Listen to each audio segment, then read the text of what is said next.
Bagaimana jika besok pagi dunia bangun dan Amerika Serikat resmi menyatakan perang terhadap Iran? Harga minyak melonjak dalam hitungan jam, pasar saham runtuh, militer bergerak, dan pertanyaan yang jauh lebih mengkhawatirkan mulai muncul. Siapa saja yang akan berdiri di belakang Iran? Apakah ini hanya konflik dua negara?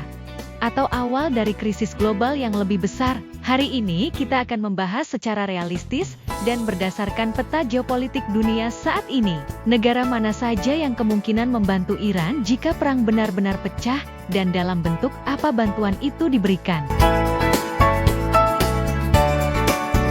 Pertama, kita harus memahami satu hal penting. Dalam politik global, hubungan strategis tidak otomatis berarti aliansi perang langsung. Dunia modern bergerak dengan perhitungan kepentingan, risiko, dan dampak ekonomi. Mari kita mulai dari Rusia. Rusia dan Iran memiliki hubungan strategis yang cukup erat dalam beberapa tahun terakhir. Keduanya sama-sama menghadapi tekanan dan sanksi dari Barat. Mereka pernah melakukan kerjasama militer serta latihan bersama. Secara diplomatik, hampir dapat dipastikan Rusia akan mendukung Iran di forum internasional, terutama di Dewan Keamanan PBB. Namun, apakah Rusia akan mengirim pasukan tempur melawan Amerika? Kemungkinannya jauh lebih kecil. Moskow tentu mempertimbangkan risiko eskalasi global. Bentuk bantuan yang lebih realistis adalah dukungan intelijen, suplai peralatan tertentu, kerjasama teknologi militer, atau dukungan logistik terbatas, bukan keterlibatan langsung dalam pertempuran besar. Berikutnya adalah Cina.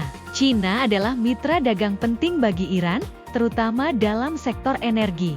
Beijing memiliki kepentingan besar menjaga stabilitas pasokan minyak dari Timur Tengah. Jika perang pecah, Cina hampir pasti akan menyerukan gencatan senjata dan solusi diplomatik.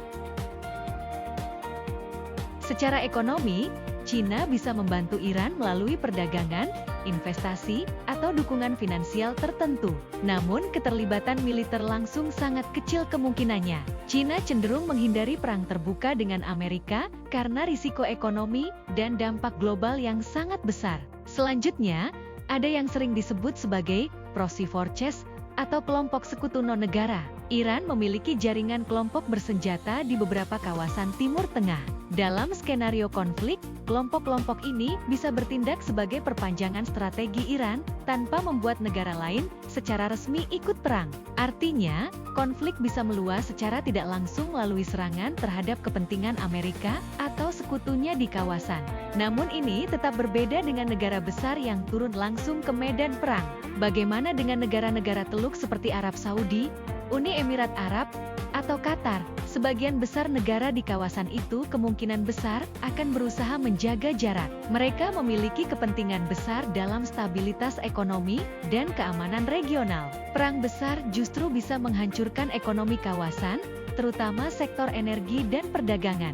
Karena itu, kemungkinan mereka mendukung Iran secara militer sangat kecil. Lalu bagaimana dengan negara seperti Venezuela? Secara politik, mungkin ada dukungan retoris atau pernyataan solidaritas. Namun secara militer dan geografis, keterlibatan langsung sangat tidak realistis. Jika kita rangkum secara objektif, Rusia mungkin memberikan dukungan diplomatik dan teknis, tetapi berhati-hati. Cina kemungkinan membantu secara ekonomi dan politik, bukan militer langsung. Kelompok proksi bisa aktif meningkatkan ketegangan di kawasan.